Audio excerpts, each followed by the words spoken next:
Delilah Carrington, PDG noire d'un empire automobile de luxe pesant plusieurs milliards, reçoit une lettre qui bouleverse sa vie. Un client noir raconte avoir été humilié dans l'une de ses concessions. Résolue à découvrir la vérité, elle prend une décision inattendue, elle abandonne son allure impeccable, se déguise en cliente ordinaire et se rend sur place. Ce qu'elle y découvre la laisse sous le choc. La lettre tremblait entre les mains de Delilah Carrington. À mesure qu'elle avançait dans sa lecture, sa respiration se faisait plus lourde. « On m'a traité comme si je n'avais rien à faire là », disait la lettre. « Les vendeurs m'ont regardé comme si j'étais venue voler une voiture, pas en acheter une. » Delilah ferma un instant les yeux.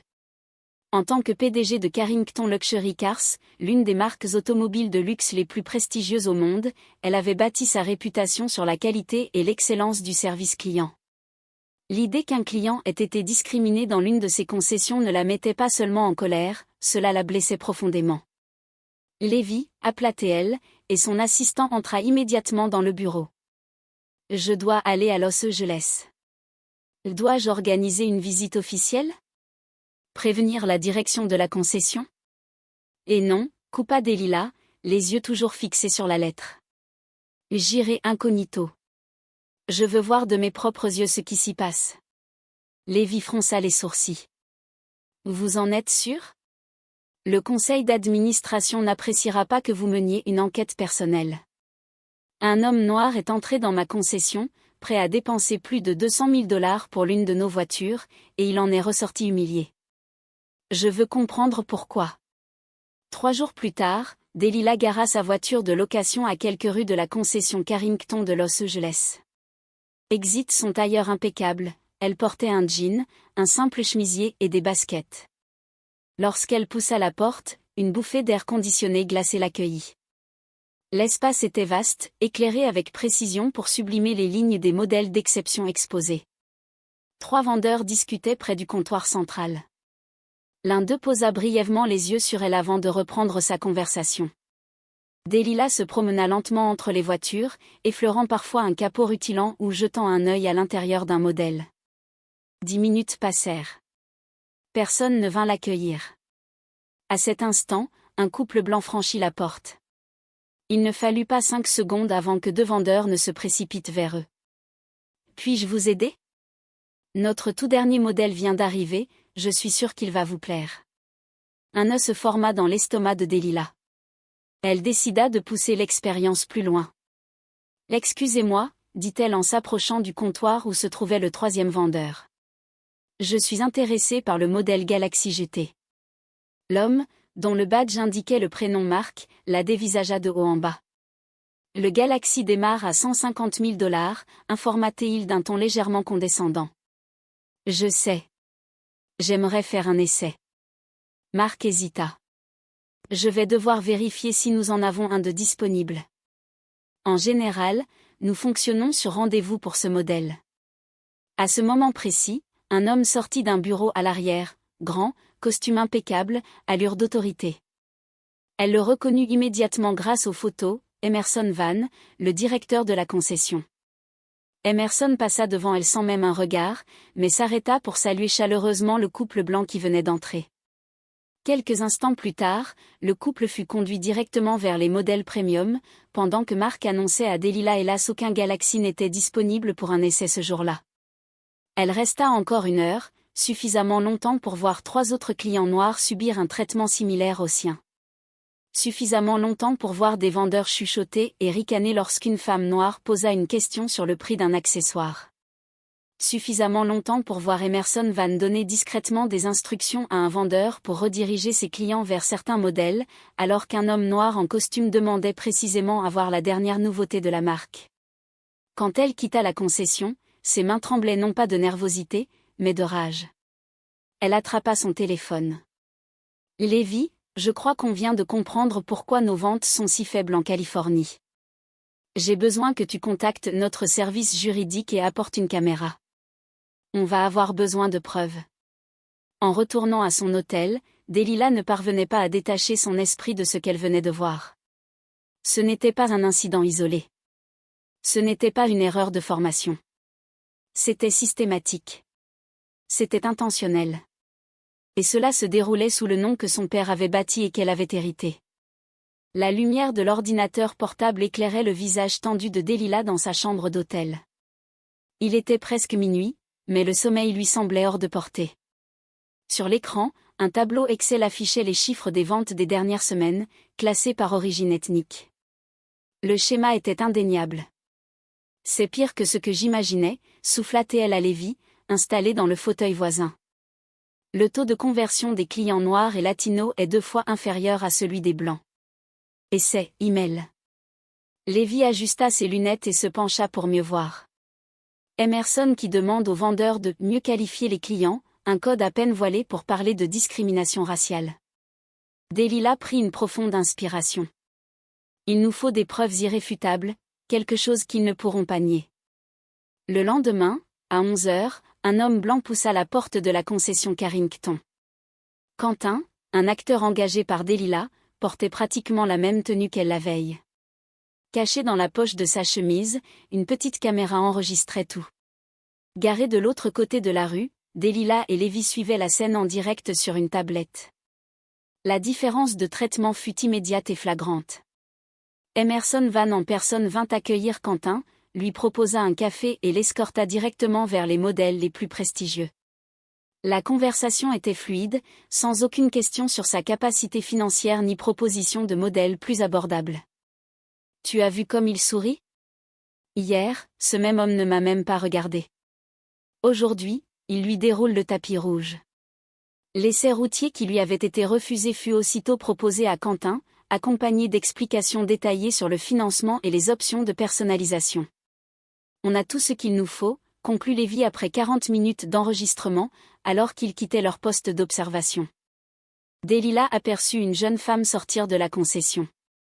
Il y avait quelque chose dans son expression, un mélange d'inconfort et de résignation qui attira son attention. « Attends, » dit-elle à Lévi. « Cet employé, je crois l'avoir déjà vu. » La femme, qui semblait avoir une trentaine d'années, marcha jusqu'à un petit café au coin de la rue. Sur une impulsion, Delilah demanda à Lévi de se garer. À l'intérieur, Delilah s'approcha de la table où l'employée était assise seule. « Je peux m'asseoir ?»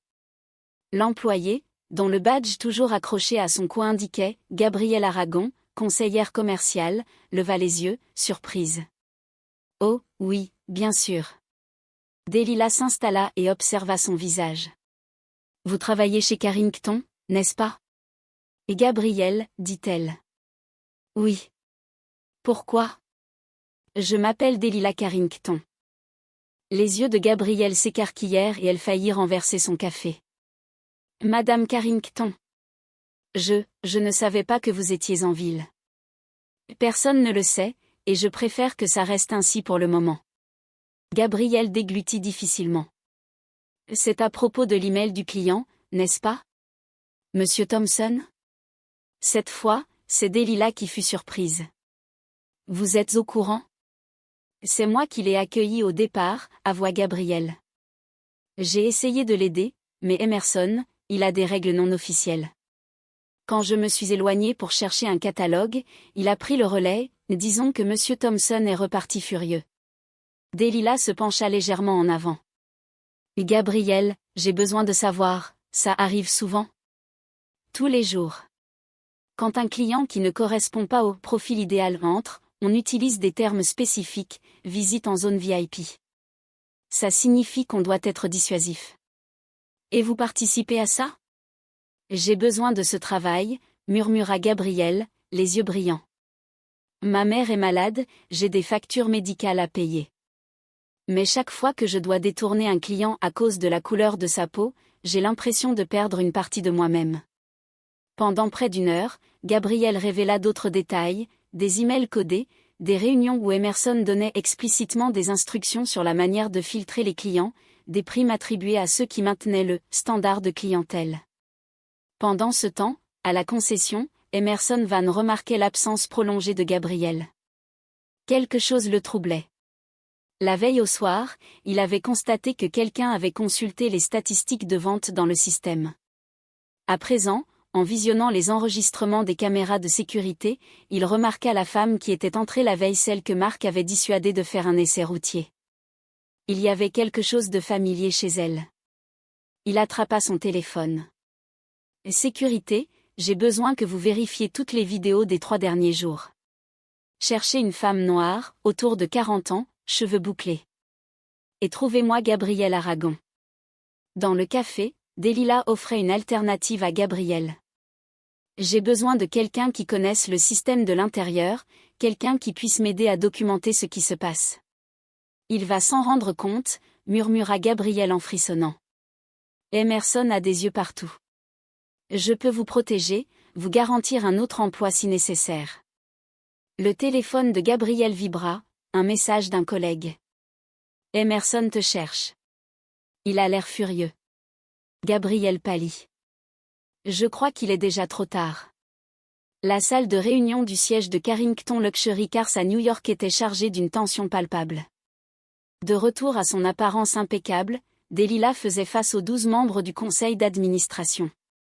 Derrière elle, les preuves rassemblées à Los Angeles Video, statistiques de vente, témoignages défilaient sur l'écran géant. Ce que nous avons sous les yeux n'est pas un simple cas de discrimination, c'est une politique systématique qui va à l'encontre de tout ce que cette entreprise représente. Richard Lockhart, directeur des opérations et proche allié d'Emerson Van, se pencha en avant. Avec tout le respect que je vous dois, Delilah, cela ressemble davantage à une croisade personnelle qu'à un véritable problème d'entreprise. Nos ventes à Los Angeles sont excellentes. Excellentes pour qui, Richard, répliqua Delilah. Pour les clients blancs. Nous écartons littéralement des personnes prêtes à dépenser des centaines de milliers de dollars pour nos voitures. Le débat dura des heures. Certains membres du conseil semblaient sincèrement choqués par les preuves, tandis que d'autres, menés par Lockhart, minimisaient la situation ou proposaient de simples formations au lieu de mesures plus radicales. Le lendemain matin, Delilah déplia le Wall Street Journal avec des mains crispées. Le titre de l'article lui coupa le souffle, l'héritière de Carrington joue la carte raciale pour asseoir son pouvoir. Selon des sources internes, l'article citait des sources internes qui remettaient en question les motivations de Delilah, suggérant qu'elle exagérait des incidents isolés pour se débarrasser d'opposants au sein de la direction. Comment ont-ils pu publier ça aussi vite, s'exclama Levy, abasourdi. C'est Lockhart, répondit Delilah. Il a des contacts dans la presse, et il vient de déclarer la guerre. Dans les jours qui suivirent, la situation s'aggrava. Des investisseurs inquiets commencèrent à appeler. D'autres journaux reprirent l'histoire, certains insinuant que Delilah instrumentalisait la question raciale pour détourner l'attention d'éventuels problèmes financiers. Quant à Emerson Van, loin d'être licencié, il donna plusieurs interviews dans lesquelles il défendait ses pratiques et affirmait que Delilah était déconnectée de la réalité du marché du luxe. Une nuit, alors qu'elle travaillait tard dans son bureau, la porte s'ouvrit. C'était Emerson. Je me suis dit qu'on devrait parler directement, sans intermédiaire, déclara-t-il en s'asseyant sans y être invité. Nous n'avons rien à nous dire, rétorqua Delilah d'un ton glacial. Au contraire, j'ai beaucoup à dire. Emerson esquissa un sourire. Par exemple, comment votre petite croisade commence à affecter la valeur de nos actions. Ou comment plusieurs membres du conseil reconsidèrent votre place en tant que PDG. Delilah soutint son regard. Vous essayez de m'intimider, Emerson? J'essaie de sauver votre carrière. Il se pencha légèrement en avant. Écoutez, on sait tous comment fonctionne ce secteur. Les voitures de luxe se vendent à ceux qui peuvent se les offrir. Notre rôle, c'est d'identifier ces clients rapidement. En fonction de la couleur de leur peau, en fonction des probabilités, c'est du business, rien de personnel. Je sais que vous voulez bien faire, mais parfois, ce qui est bien pour l'entreprise n'est pas forcément ce qui est politiquement correct. Repliez-vous maintenant, et nous trouverons une solution discrète qui conviendra à tout le monde. Une solution discrète. La colère monta en Delilah comme une marée. Continuer à cacher cette discrimination systémique? Continuer à humilier des gens qui ont les moyens et l'envie d'acheter nos voitures? Réfléchissez bien, Delilah. Votre père a bâti cet empire en sachant quand se battre et quand reculer. Ce combat-là, vous ne le gagnerez pas. Lorsqu'il quitta la pièce, Delilah réalisa qu'elle retenait son souffle. Elle inspira profondément avant de décrocher son téléphone et d'appeler Lévi. Il nous faut plus de preuves, quelque chose que même Lockhart ne pourra pas réfuter. Pendant ce temps, Gabriel Aragon n'avait pas fermé l'œil depuis des nuits. La menace d'Emerson était sans équivoque, si quoi que ce soit filtrait sur les pratiques de la concession, il saurait d'où ça venait. Le lendemain, les choses empirèrent. Un article de Bloomberg remettait en cause la gestion de Delilah, citant des sources anonymes affirmant qu'elle cherchait à plaire aux militants plutôt qu'à diriger une entreprise de luxe. Dans le bureau de Delilah, l'ambiance était pesante. 3 membres du conseil ont appelé aujourd'hui, annonça Lévi. Ils s'inquiètent de l'orientation du récit. Delilah regardait son reflet dans la vitre, cernes creusées, traits tirés. Je commence à penser qu'ils vont gagner. Lévi, peut-être qu'Emerson a raison. Peut-être que cette bataille est perdue d'avance. À cet instant, son téléphone vibra, un message d'un numéro inconnu. Madame Carrington, j'ai quelque chose que vous devez voir. Gabriel Aragon. 2 heures plus tard, dans un parc isolé, Gabriel tendit une clé USB à Delilah. Ce sont des emails internes des 3 dernières années. Emerson et Lockhart y expliquent clairement comment maintenir une clientèle idéale. Il y a aussi des tableaux de vente classés par origine ethnique et des directives écrites sur la manière de décourager certains clients. Pourquoi me donner ça maintenant ? Demanda Delilah. Les yeux de Gabriel s'embuèrent. Hier soir, ma mère a vu les infos sur vous. Elle m'a demandé quel genre de personne je serais si je me taisais pendant que quelqu'un d'autre se battait seul pour ce qui est juste. Je risque de perdre mon emploi, mais je refuse de perdre mon intégrité. Le lendemain matin, le New York Times publia un article choc, discrimination systémique dans l'industrie du luxe, des emails fuités révèlent des pratiques racistes. L'article détaillait les preuves fournies par Gabriel, extraits de courriels, directives internes, fichiers comptables. Les preuves étaient accablantes. Les réseaux sociaux s'enflammèrent, des clients partagèrent leurs propres expériences de discrimination dans des concessions de luxe. D'autres marques réagirent rapidement, publiant des communiqués pour affirmer leur engagement en faveur de la diversité. Le conseil d'administration de Carrington Luxury Cars convoqua une réunion d'urgence. Lorsque Delilah entra dans la salle, un silence pesant s'installa. Richard Lockhart, assis à côté d'une chaise vide, celle d'Emerson, semblait avoir pris 10 ans en quelques jours. Ces emails sont authentiques, demanda sèchement Eleanor Graham, la présidente du conseil. Chacun d'eux, confirma Delilah. Et il y en a d'autres. Après des heures de débat, le verdict tomba, Lockhart et Emerson étaient évincés, et un audit complet de toutes les concessions Carrington serait lancé. À sa sortie, Lévi l'attendait. J'ai appris qu'Emerson a essayé de supprimer tous ses emails dès que l'article est sorti, dit-il. Trop tard. Delilah hocha la tête, épuisée mais victorieuse. Une bataille de gagnée, Lévi. Mais la guerre ne fait que commencer. L'auditorium du siège de Carrington Luxury Cars était bondé de journalistes. Les flashs crépitaient sans relâche tandis que Delilah montait sur scène. 6 semaines s'étaient écoulées depuis l'éviction de Lockhart et Emerson, et c'était sa première conférence de presse depuis. Elle ajusta le micro, balayant du regard les visages attentifs devant elle. Bonjour. Nous sommes ici aujourd'hui non seulement pour parler du passé, mais surtout de l'avenir, de la façon dont nous allons transformer une crise en une véritable opportunité de changement. Elle inspira profondément avant de poursuivre. L'enquête interne a confirmé ce que nous savions déjà, des pratiques discriminatoires étaient bel et bien présentes dans plusieurs de nos concessions. Ce n'étaient pas des incidents isolés, mais le symptôme d'une culture qui, je dois l'admettre avec honte, a prospéré sous notre surveillance insuffisante. Un murmure parcourut la salle.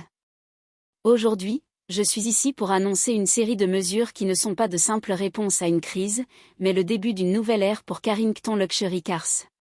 Derrière elle, les diapositives changèrent, affichant le programme « Excellence pour tous ».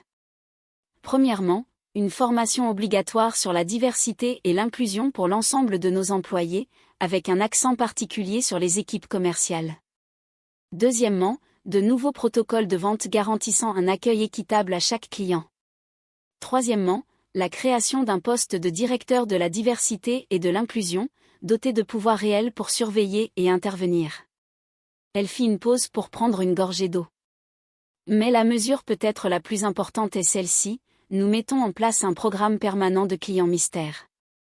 Régulièrement, des personnes de différentes origines, genres et âges visiteront nos concessions pour s'assurer que nos politiques sont respectées. Les résultats seront publics et transparents. Les questions des journalistes fusèrent immédiatement.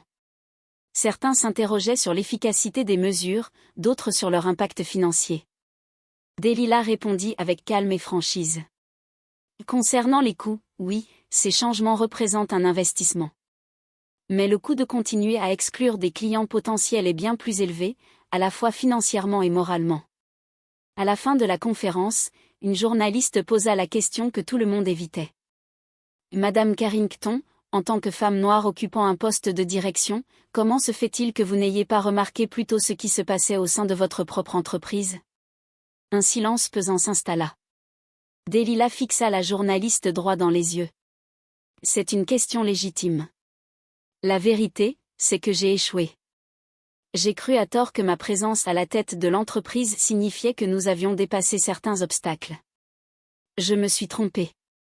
Parfois, il faut descendre de son piédestal pour voir ce qui se passe réellement sur le terrain. Cette expérience m'a appris que notre rôle ne se limite pas à ouvrir des portes, nous devons aussi veiller à ce qu'elles restent ouvertes pour tout le monde. 3 mois plus tard, le siège de Carrington Luxury Cars à Portland avait changé. De nouveaux visages occupaient des postes clés, notamment Gabriel Aragon, désormais responsable de la formation et de la culture inclusive. Dans une salle de réunion avec vue sur la ville, Delilah examinait les premiers résultats du programme. Les ventes auprès des clients noirs et latinos ont augmenté de 47% au dernier trimestre, annonça Levy en lui tendant un rapport. Et le plus intéressant, les ventes globales ont grimpé de 12%. Et nos concurrents, demanda Delilah.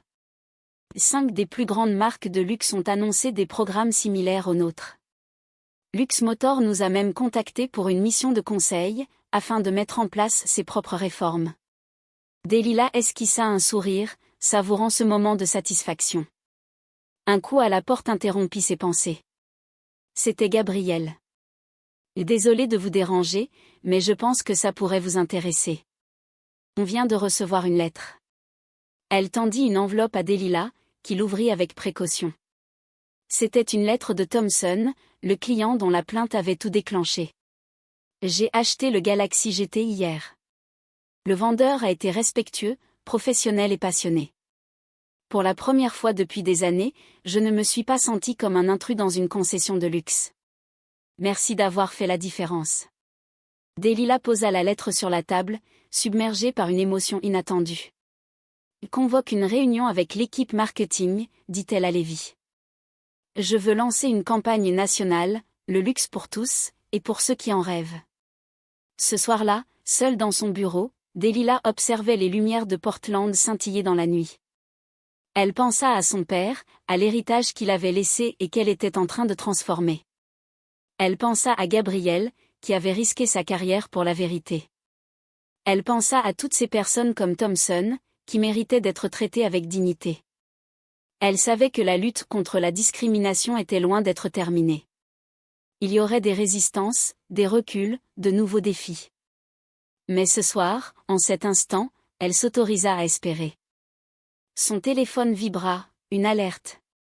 Une autre marque de luxe était accusée de pratiques discriminatoires similaires. Delilah esquissa un léger sourire. La révolution dans l'industrie ne faisait que commencer, et elle était prête à mener le combat. Fermant son ordinateur portable, elle fixa l'horizon illuminé et se fit une promesse silencieuse, cette victoire ne serait pas éphémère, mais le début d'un changement durable, un changement que son nom contribuerait à bâtir. Une histoire qui nous rappelle que lutter pour ce qui est juste n'est jamais le chemin le plus facile. Il y aura toujours des résistances, des voix qui tenteront d'étouffer la vérité, et des moments où abandonner semblera plus simple. Mais comme la découverte de Delilah, une seule personne déterminée, soutenue par d'autres tout aussi courageuses comme Gabriel, peut déclencher une révolution. Et vous? Avez-vous déjà été témoin ou victime d'une discrimination que d'autres préféraient ignorer? Partagez votre histoire dans les commentaires. vos expériences peuvent inspirer d'autres à faire preuve de courage et à agir pour le changement. Si cette histoire vous a touché, partagez cette vidéo. Tout comme Delila a transformé son entreprise, nous pouvons transformer notre société, une conversation, un geste, une personne à la fois.